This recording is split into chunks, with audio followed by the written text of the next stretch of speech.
नमस्कार दोस्तों, स्वागत है आप सभी का हमारे चैनल पौराणिक लोक पर। शीतला माता शीतल छाया, संकट में बने सदा सहाया। भक्तों की सुनती हैं हर बात, करती हैं जीवन में सुख की बरसात। शीतला माता की जय, प्रेम से बोलिए मित्रों, जय हो शीतल मैया की। मित्रों, आप सभी को शीतला माता व्रत पूजन यानी कि बासोड़ा व्रत की बहुत बहुत शुभकामनाएं।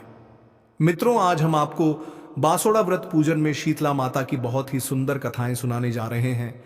आशा करते हैं कि आप सभी भक्त इन कथाओं को प्रसन्नचित होकर सुनेंगे। तो चलिए कथा शुरू करते हैं। मित्रों, शीतला अष्टमी के दिन मां पार्वती के शीतला माता स्वरूप की पूजा अर्चना की जाती है। स्कंद पुराण में वर्णित कथा के अनुसार भोलेनाथ के पसीने से उत्पन्न जवसुब राक्षस ने संसार के सभी बच्चों को बीमार कर दिया था और समस्त संसार में महामारी फैल गई थी। तब बुखार से तड़पते बच्चों के लिए और महामारी को दूर करने के लिए माता पार्वती ने शीतला माता का अवतार धारण किया और जवसुब के ज्वर के दाने लेकर वह देवलोक से धरती पर राजा विराट के राज्य में रहने आ गई। लेकिन राजा ने शीतला माता को राज्य में रहने से मना कर दिया, जिससे शीतला माता क्रोधित हो गई। क्रोध की ज्वाला से राज्य में इतनी गर्मी पैदा हो गई कि राज्य में रहने वाले लोगों को तेज बुखार या ज्वर होने लगा। ज्वर से लोगों के शरीर में छोटे छोटे दाने निकलने लगे। राज्य में रहने वालों को कष्ट में देखकर राजा को अपनी गलती का एहसास हुआ और वह माता से क्षमा मांगने लगे। माता के गुस्से को शांत करने के लिए राजा विराट ने माता शीतला को ठंडी लस्सी और कच्चे दूध का भोग लगाया। राजा के सेवा भाव को देख माता शांत हुई। तभी से ही माता को भोग में ठंडी और बासी चीजों का भोग लगाया जाने लगा। इसके बाद माता ने ज्वर राक्षस का संहार कर दिया और महामारी और रोगों से संसार की रक्षा करी। शीतला माता की पूजा करने से बच्चों को बीमारियों से मुक्ति मिलती है। मां शीतला अपने भक्तों की बीमारियां एवं रोगों से सदा रक्षा करती हैं। तो प्रेम से बोलिए मित्रों, जय मां शीतला। मित्रों, माता शीतला की एक अन्य पौराणिक कथा के अनुसार एक समय की बात है। त्रिलोक में जब धर्म की पताका लहरा रही थी और देवताओं के लोक में शांति व्याप्त थी, तब सृष्टि की पालनहारिणी, रोगों को हरने वाली और संतानों की रक्षिका माता शीतला अपने दिव्य लोक में विराजमान थी। उनकी आंखों में स्नेह और करुणा का सागर लहराता था। वे पृथ्वी लोक की ओर देख रही थीं, जहां मनुष्य अपने जीवन में व्यस्त थे। कोई खेतों में हल चला रहा था, कोई रोटियां सेंक रहा था, कोई मां अपनी संतानों को गोद में लिए प्रेम से निहार रही थी। लेकिन माता शीतला की दृष्टि जो खोज रही थी वो था सच्ची भक्ति, श्रद्धा और प्रेम। माता के मन में एक विचार आया, मैं सृष्टि की पालनहारिणी हूं। मेरे भक्त पृथ्वी पर मेरी पूजा करते हैं, मुझसे कृपा की कामना करते हैं, परंतु क्या वे सच में मुझे हृदय से पुकारते हैं? क्या वे मेरे प्रति सच्ची श्रद्धा रखते हैं? यह विचार आते ही माता के हृदय में एक गहन उत्कंठा जागृत हो गई। वे अपने लोक से पृथ्वी पर जाने को व्याकुल हो उठी। उन्होंने निश्चय किया कि वे स्वयं पृथ्वी पर जाकर देखेंगी कि लोग उन्हें किस प्रकार याद करते हैं और क्या वे उनके प्रति कृतज्ञ हैं। यह विचार करते हुए माता शीतला ने अपनी दिव्य आभा को छुपाकर एक वृद्ध महिला का रूप धारण कर लिया। उनके मुख पर समय की रेखाएं खिंच गईं, आंखों में करुणा और अनुभव की गहराई उतर आई और शरीर एक दुर्बल वृद्धा का हो गया। माता ने साधारण वस्त्र पहन लिए, हाथों में एक पुरानी लकड़ी की छड़ी ली और नंगे पांव पृथ्वी की ओर चल पड़ी। वे राजस्थान के एक छोटे से गांव डुंगरी की ओर बढ़ी। माता जानती थीं कि यह गांव वर्षों से उनके आशीर्वाद से समृद्ध है, लेकिन वहां के लोग क्या अब भी उन्हें स्मरण करते हैं या समय की धूल ने भक्ति को ढक दिया है? जैसे ही माता डुंगरी पहुंची, उन्होंने देखा कि गांव तो जीवंत था। बच्चे खेल रहे थे, स्त्रियां कुएं से पानी भर रही थीं, पुरुष खेतों में हल चला रहे थे। किंतु माता का हृदय भारी हो गया। वहां न तो कहीं उनका मंदिर था, न ही कहीं से शीतला सप्तमी या अष्टमी का कोई संकेत, ना ही कोई व्रत, कोई भजन, कोई धूप बाती, कुछ भी नहीं। गांव वाले के जीवन के हर कोने में बस सांसारिकता ही झलक रही थी। माता ने गहरी सांस ली। उनके मन में पीड़ा हुई, क्या मेरे नाम का स्मरण भी कोई नहीं करता? ऐसा विचार करके माता गांव की गलियों में घूमने लगी। तभी एक घर के ऊपर से किसी ने उबले हुए चावल का गर्म मांड नीचे फेंका और वो गर्म पानी सीधे माता के ऊपर गिरा और माता के मुख से करुण क्रंदन निकला। उनका शरीर फफोलों से भर गया। एक एक बूंद जैसे आग बनकर उनके शरीर में समा गई। माता ने कहा, क्या मेरे भक्त मुझे अभी भी पहचान नहीं पाए? माता सोच में डूब गई। वे पीड़ा से व्याकुल होकर गली गली दौड़ने लगी। वृद्धा का रूप, कराहते हुए कदम, कांपता शरीर और आंखों में जलन के आंसू। उन्होंने गांव में कई दरवाजों पर दस्तक दी, मदद के लिए पुकारा, कोई है? कोई मेरी सहायता करो, मैं जल गई हूं, मुझे ठंडक दो। लेकिन हर घर से बस चुप्पी ही मिली। लोग अपने अपने घरों में काम करने में व्यस्त थे और माता के स्वर को अनसुना कर रहे थे। माता शीतला ने थक कर एक कोने में बैठना चाहा, तभी एक साधारण कुम्हारण स्त्री ने उन्हें देखा। वह अपने घर के बाहर मिट्टी के बर्तन बना रही थी। उसकी आंखों में वात्सल्य था और मन में करुणा। वृद्धा का यह हाल देखकर वह तुरंत दौड़ी। अरे माई, आप इस हाल में? वह माता के पास आकर बोली।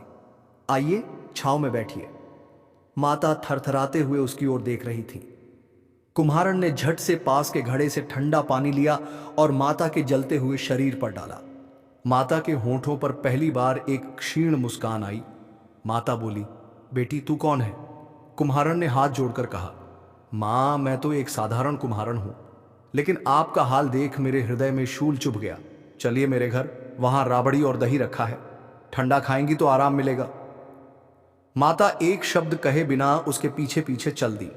कुम्हारण ने माता को अपने घर में बिठाया और प्रेम से ठंडी ज्वार की राबड़ी और खट्टी मीठी दही परोसी। माता ने भोजन किया और उन्हें तुरंत ठंडक का अनुभव हुआ। कुम्हारण ने माता की बिखरी हुई जटाओं को संवारते हुए कहा, माई, आपके बाल बहुत उलझे हुए हैं, मैं आपकी चोटी गूंथ देती हूं। जब वह माता के बाल गूंथ रही थी, तभी उसने माता के सिर के पीछे छुपी हुई एक आंख देख ली। भय से उसका कलेजा कांप उठा। हे देवी, यह क्या? वह घबराकर पीछे हटने लगी। माता ने करुण स्वर में कहा, बेटी डरो मत, मैं कोई साधारण स्त्री नहीं, मैं वही हूं जिसकी सेवा और भक्ति से संतानों की रक्षा होती है। मैं ही शीतला माता हूं। यह सुनते ही कुम्हारण की आंखों से आंसू बहने लगे। तब माता ने अपना असली रूप धारण कर लिया।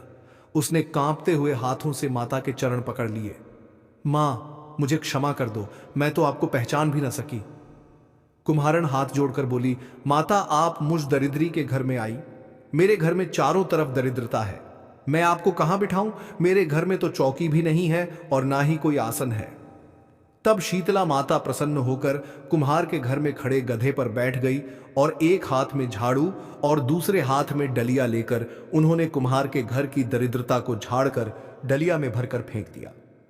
माता शीतला ने कुम्हारण को स्नेहपूर्वक उठाया और कहा, बेटी, तू ही सच्ची भक्त है, तेरी करुणा ने मेरा मन जीत लिया। बोल, क्या वरदान चाहती है? कुम्हारण ने हाथ जोड़कर कहा, मां, कृपा करें, हमारे गांव में आप सदा वास करें और जो भी भक्त होली के बाद सप्तमी और अष्टमी को आपका पूजन करे, उसे दरिद्रता से मुक्त करें, उसका परिवार सुखी रहे, हमारी संतानों को रोगों से बचाएं और महिलाओं का सुहाग अखंड रखें। माता ने मुस्कुराते हुए कहा, तथास्तु, तेरी यह बात पूरी होगी और आज से मेरी पूजा का विशेष अधिकार कुम्हार जाति को होगा। मैं इस डुंगरी गांव में स्थायी रूप से स्थापित होंगी। इसके बाद माता ने उसे कहा, तू इस करवे का जल अपनी झोपड़ी पर छिड़क लेना, कल सारे नगर में आग लगेगी लेकिन तेरी झोपड़ी नहीं जलेगी। और ऐसा कहकर माता अंतर्ध्यान हो गई। कुम्हार ने ऐसा ही किया। रात में सारे नगर में आग लग गई, परंतु कुम्हारण की झोपड़ी बच गई। यह देखकर नगर के राजा ने कुम्हारण को बुलवाया और उससे पूछने लगे, कुम्हारण, सारे नगर में आग लगी लेकिन तेरी झोपड़ी कैसे बच गई? तब कुम्हारण ने राजा को शीतला माता की कृपा की सारी बात बता दी और बोली, मुझ पर शीतला माता की कृपा हुई है। उस दिन राजा ने पूरे नगर में ऐलान करवा दिया कि अब से शीतला अष्टमी के दिन किसी भी घर में चूल्हा नहीं जलेगा और हर घर में शीतला माता को ठंडे और शीतल भोजन का भोग लगाया जाएगा। जय मां शीतला। मित्रों, हर वर्ष शीतला सप्तमी और अष्टमी के दिन वहां भव्य मेला भरने लगा, जहां दूर दूर से भक्तजन माता का पूजन करने आने लगे। महिलाएं माता को ठंडा जल, दही और बासी भोजन चढ़ाकर अपने परिवार की सुख समृद्धि की कामना करती। पुरुष भी इस दिन विशेष रूप से माता को ठंडा जल चढ़ाते, बाल कटवाने और कपड़े धोने से परहेज करते। डुंगरी गांव माता की कृपा से धन धान्य से भर गया। गांव में जब भी कोई संतति जन्म लेती, लोग शीतला माता का धन्यवाद करते। कोई भी बीमारी जब गांव की सीमा पर पहुंचती तो माता की शक्ति उसे रोक देती। आज भी इस गांव में माता शीतला का मुख्य मंदिर स्थित है और भारत भर से श्रद्धालु यहां आकर माता के चरणों में शीश नवाते हैं। यह मंदिर शील की डुंगरी के नाम से विख्यात हो चुका है।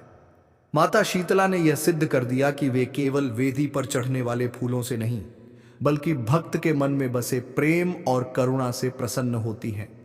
कथा समाप्ति। बोलिए मित्रों, जय हो मां शीतला की। अब चलिए मित्रों, सुनते हैं शीतला माता की एक अन्य कथा। बहुत समय पहले की बात है। एक छोटे से गांव में एक ब्राह्मण और उसकी धर्मपत्नी रहते थे। दोनों बड़े ही धर्मनिष्ठ, दयालु और ईश्वर भक्त थे। ब्राह्मण दंपति के 2 बेटे थे जो विवाह योग्य हो चुके थे। समय आने पर दोनों बेटों का विवाह गांव के ही प्रतिष्ठित और सुसंस्कृत परिवारों की कन्याओं से कर दिया गया। परिवार में सुख और शांति का वातावरण था। सास, बहुएं और पूरा परिवार आपस में प्रेम पूर्वक रहता था। समय के साथ भगवान की कृपा से दोनों बहुओं को भी संतान सुख प्राप्त हुआ। पहले बड़ी बहू को पुत्र रत्न की प्राप्ति हुई और कुछ समय बाद छोटी बहू भी एक सुंदर पुत्र की माता बनी। पूरे घर में खुशियों का माहौल छा गया। दादा दादी से लेकर माता पिता तक सभी बच्चों की किलकारियों में डूब गए। दोनों बहुएं भी अपने बच्चों को लेकर बेहद खुश थीं। इसी बीच एक दिन गांव में शीतला सप्तमी का पावन पर्व आया। यह पर्व विशेषकर बच्चों और परिवार के स्वास्थ्य के लिए माता शीतला की पूजा का दिन माना जाता है। यह नियम था कि इस दिन ठंडा भोजन ग्रहण किया जाता है, क्योंकि माता शीतला को ताजा गर्म भोजन नहीं चढ़ाया जाता। सास ने नियम पूर्वक एक दिन पहले ही पूरा भोजन तैयार कर लिया। घर में पूरी, बाटी, चूरमा और अन्य व्यंजन बनाए गए। सबने संकल्प लिया कि अगली सुबह माता शीतला की पूजा करके ठंडा भोजन ही करेंगे। जब रात को सभी सो गए और अगली सुबह पर्व की तैयारी होने लगी तो दोनों बहुओं के मन में एक विचित्र विचार आया। दोनों ने आपस में चर्चा की और कहा, हमारे बच्चे अभी बहुत छोटे हैं। यदि हम ठंडा भोजन करेंगे तो बीमार पड़ जाएंगे। यदि हमें कुछ हो गया तो हमारे बच्चों का क्या होगा। इसी शंका और डर में दोनों बहुएं यह सोचने लगीं कि माता का व्रत तो कर लेंगे, लेकिन चोरी छिपे गर्म भोजन कर लेंगे ताकि बीमार न पड़े। रात में जब सब गहरी नींद में थे तब दोनों बहुएं उठीं और पशुओं के लिए रखे गए दाने के बर्तन में गुपचुप 2 बाटियां और गर्मागर्म रोटला बनाकर रख लिया। अगली सुबह ब्राह्मणी सास उन्हें साथ लेकर माता शीतला की पूजा और कथा सुनने चली गई। मंदिर में पूरे गांव की महिलाएं एकत्रित थीं। पूजा पूरी होने के बाद सास तो वहीं माता के भजन करने बैठ गई, लेकिन बहुएं बच्चों के रोने का बहाना बनाकर जल्दी घर लौट आईं। घर आते ही दोनों बहुएं जल्दी से दाने के बर्तन में से गरम रोटला और बाटियां निकालकर चूरमा बना लिया और पेट भरकर खा लिया। इसके बाद बहुएं ऐसे व्यवहार करने लगीं मानो वे भी ठंडा भोजन कर रही हों। जब सास घर आई और पूछा कि क्या तुम दोनों ने भोजन कर लिया, तो दोनों ने झूठ बोल दिया। हाँ मां, हमने भी माता का नियम निभाया है और ठंडा भोजन ही किया है। सास ने कहा, अच्छा, अब बच्चों को भी जगा लो और उन्हें भी माता का भोग लगे भोजन करा दो। जैसे ही बहुएं अपने अपने बेटों को जगाने गईं, उन्होंने देखा कि दोनों बच्चे मृतप्राय पड़े हैं। उनकी सांसें थम चुकी थीं और चेहरों पर जीवन का कोई चिन्ह नहीं था। यह देखकर बहुएं चीख पड़ी। वे जोर जोर से रोने लगीं। सास ने यह हाहाकार सुना तो दौड़ी दौड़ी आई और बच्चों को देखकर समझ गई कि यह माता शीतला का प्रकोप है। उसने बहुओं से गुस्से में कहा, तुम दोनों ने माता शीतला के व्रत का अपमान किया है। तुमने चोरी से गर्म भोजन कर लिया, माता से छल किया और अब इसके दुष्परिणाम भुगत रही हो। माता का यह व्रत संतान और परिवार के स्वास्थ्य के लिए ही होता है। अब मैं तुम्हें घर में नहीं रखूंगी। जब तक तुम माता से क्षमा मांगकर अपने बेटों को जीवित नहीं करा लेती, तब तक इस घर में कदम मत रखना। सास के यह कहते ही दोनों बहुएं बच्चों को गोद में लेकर रोती बिलखती घर से बाहर निकल पड़ी। उन्होंने गांव के बाहर जंगलों, पर्वतों और नदी किनारे भटकना शुरू कर दिया। भूखी प्यासी रहकर माता शीतला से क्षमा याचना करती रहीं। जगह जगह दोनों बहुएं सिर पटकती, आंखों में आंसू लिए पुकारती, हे माता शीतला, हमें क्षमा करो, हमने अज्ञानवश आपके व्रत का अपमान किया, हमारे बच्चों को जीवन दान दो। कई दिनों तक उन्होंने कड़ी तपस्या और पश्चाताप किया। कांटों से पैरों में घाव हो गए, धूप और वर्षा से शरीर झुलस गए, लेकिन वे माता से माफी मांगती रहीं। अंततः माता शीतला उनकी भक्ति और पश्चाताप से प्रसन्न हुई। एक दिन जब दोनों बहुएं एक वन में बैठी आंसू बहा रही थीं, माता शीतला वहां प्रकट हुई। माता के तेज से वातावरण आलोकित हो उठा। माता ने कोमल वाणी में कहा, वत्स, क्या अब तुम्हें अपनी भूल का पश्चाताप है? बहुएं माता के चरणों में गिरकर बोली, माता, हमें क्षमा करो, हमसे बड़ी भूल हो गई। हम जीवन भर आपके नियमों का पालन करेंगे। हमें अपने बेटों की जान बचाने का वरदान दो। माता बोली, वत्स, अब तुमने सच्चे मन से मेरी शरण ली है। मैं तुम्हारी गलती क्षमा करती हूं। जाओ, तुम्हारे पुत्रों को जीवन और आरोग्यता का वरदान देती हूं। माता ने बच्चों को आशीर्वाद दिया और तुरंत ही दोनों बच्चे उठकर मुस्कुराने लगे। वे मां मां पुकारने लगे। बहुएं आनंद और आश्चर्य से भर उठी। उन्होंने बच्चों को गले से लगा लिया और बार बार माता का धन्यवाद करने लगी। माता ने कहा, वत्स, याद रखना, जो मेरे व्रत और नियमों का पालन करता है उसे कभी किसी रोग और संकट का सामना नहीं करना पड़ता। हमेशा धर्म और श्रद्धा के मार्ग पर चलना। माता अंतर्धान हो गई और बहुएं बच्चों को लेकर खुशी खुशी गांव लौट आई। जब गांव वालों ने बहुओं को बच्चों के साथ जीवित और स्वस्थ लौटते देखा तो सभी माता शीतला की महिमा का गुणगान करने लगे। घर पहुंचकर बहुएं सास के चरणों में गिर गईं और क्षमा मांगी। सास ने भी उन्हें गले से लगा लिया। इसके बाद पूरे गांव में माता शीतला की महिमा की जय जयकार गूंज उठी। तब से गांव और बहुओं ने यह सीख ली कि धर्म और व्रत की मर्यादा का पालन सच्चे मन से करना चाहिए। तभी जीवन में सुख शांति बनी रहती है। जो भी भक्त माता शीतला का सच्चे मन से व्रत करता है, माता उसकी संतानों को दीर्घायु और आरोग्य प्रदान करती हैं।